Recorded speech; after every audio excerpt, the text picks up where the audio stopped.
20-072, Denise Murray versus Kindred Nursing Centers West, LLC.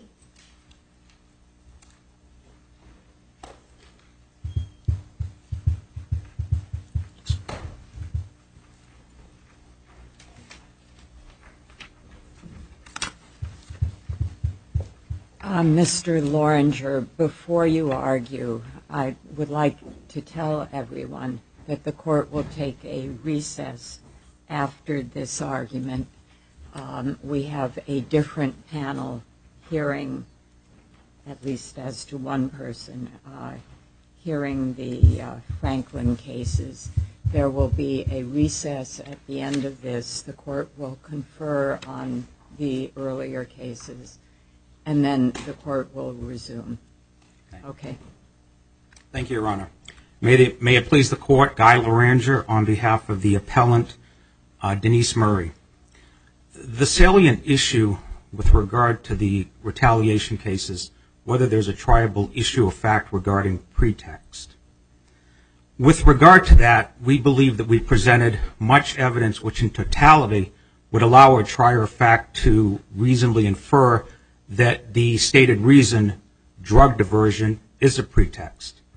The evidence begins with Ms. Murray's own testimony in which she has adamantly denied diverting drugs. But I thought that her termination was for suspected drug diversion. Your Honor, no. The defense and Kindred has tried to back away to that position. Right. But initially, all the evidence establishes that she was fired for drug diversion, not suspicion of drug diversion. And that is important. Is there a real difference between the two? Well, it could be the difference between suspected of a crime and actually committing a crime. In this particular but either way, the employer certainly has a right to take, probably a responsibility to take some action. Well, if it's undisputed as a matter of law that she did divert drugs, they certainly may. As opposed to with suspicion. No, but no one's talking about undisputed. We're talking about the reasonable, views of a manager of a nursing home. And I'm struggling. I mean, my understanding of the case, which may be imperfect at this point, is that here we've got a nursing home manager who gets a complaint from a patient, which gives her a reason to suspect a drug diversion, who makes an immediate check of the records, as she should do, finds information in the records, which she says, and I realize you may argue about this, but which she says convinces her that there are some irregularities, terminates Ms. Murray on that basis, and then in a subsequent independent proceeding, the main division of nursing, or the nursing board, whatever the agency is called, enters into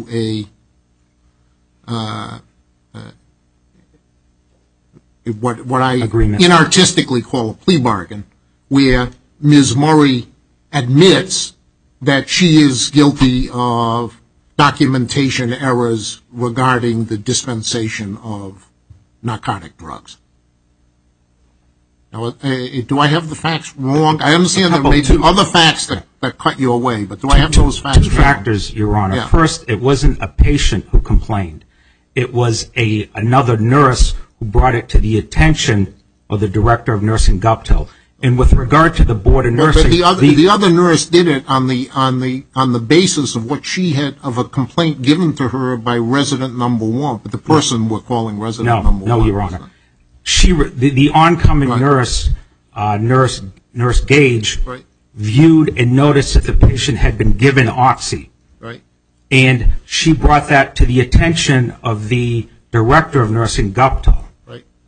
And from there, Guptill began an investigation. So it was initiated by Nurse Gage, who was a friend of the other nurse, Doobie, who we accuse, or we suspect, of diverting the drugs.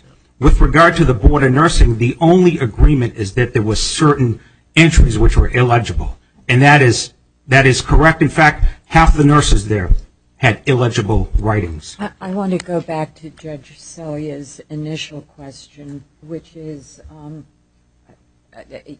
for you, it is very important, the distinction between suspected drug diversion and proven drug diversion. In situations like this, it's not going to be very common that the employer has actual proof of drug diversion, but the employer may well have strong suspicions sufficient to warrant disciplinary action or a separation. Now, if the employer articulation were simply suspected drug diversion, in your view, do you continue to have a case? Yes, and I think what we do is we look at... I'm not interested in the facts. I'm interested in You're not interested in the legal conclusions as to this question. Of course, I'm interested in the facts, and we've read very closely what you've done.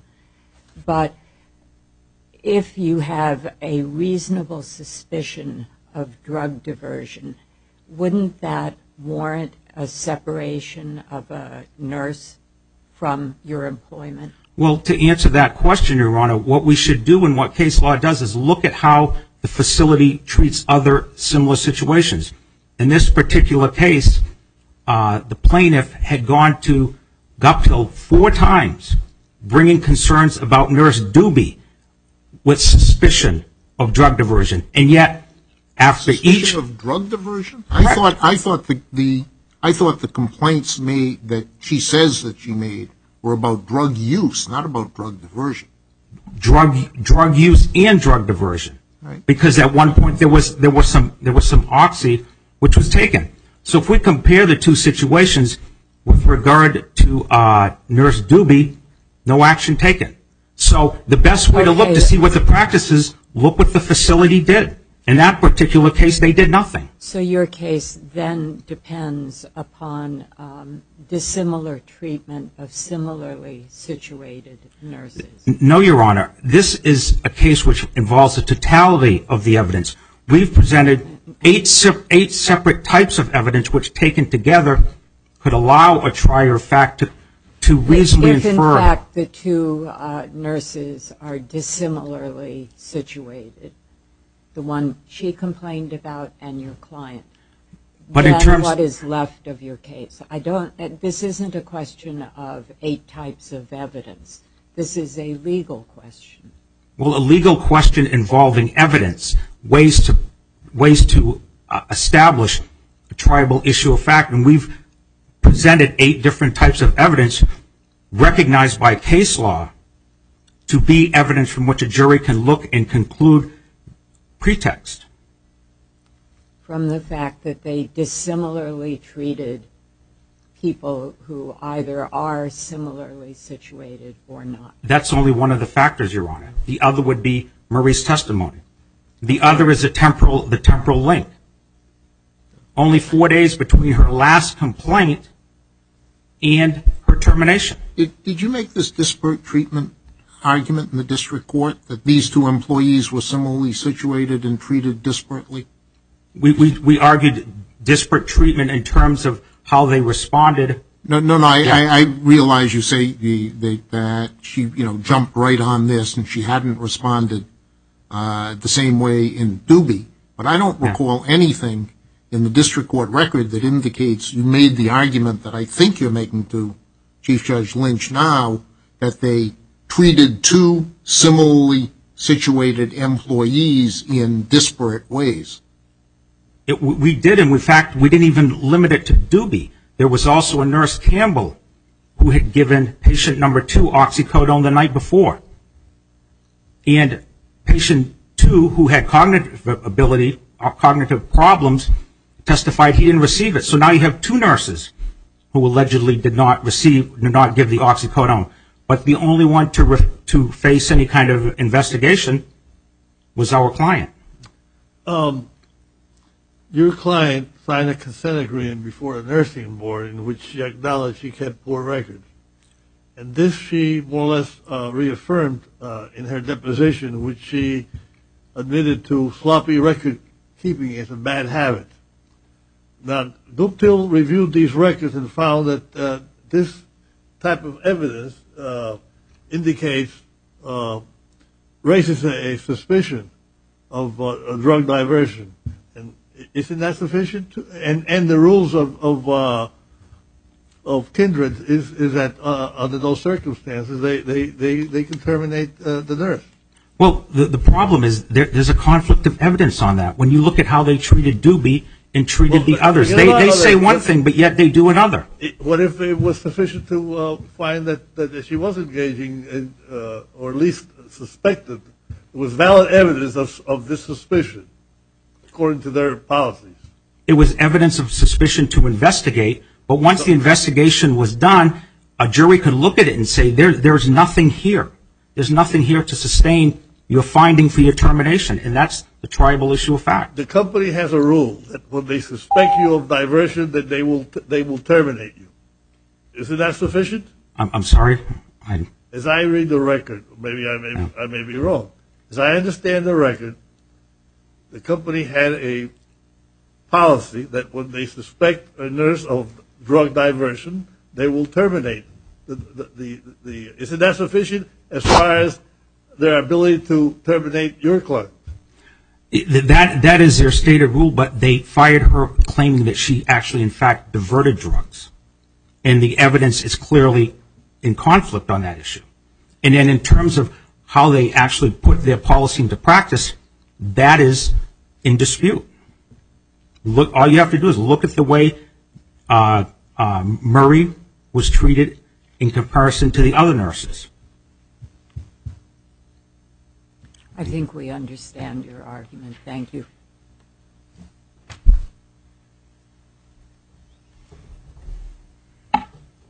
Mr. Irwin. Thank you, Your Honor. May it please the Court, James Irwin for Kindred. This case illustrates why this Court has drawn a line between, in employment cases involving the question of causation and animus, it's drawn a clear line between cases that are based on reasonable inference, supported by proven fact on the one hand, and cases which are based on unsupported inference, conclusory allegation, and speculation. And in this case, the claim by Ms. Murray is that her termination came about because she reported suspected drug use by Nurse Doobie, and that the narcotic diversion suspicion found by the administrator Guptill was actually a sham. That claim, we would argue, is a chimera. It falls apart, and it falls clearly on the speculation side of this line that the Court has set between reasonable inference and speculation. The District Court was correct in granting summary judgment because the evidence of causation does not support the inference of retaliatory animus. I note briefly here that because this case arises under the Maine Human Rights Act and the Maine Whistleblower Protection Act, the causation standard is but-for causation. So that means that appellant would have needed to produce evidence from which a reasonable jury could conclude that but for her report to Guptill about Doobie, she would not have been terminated.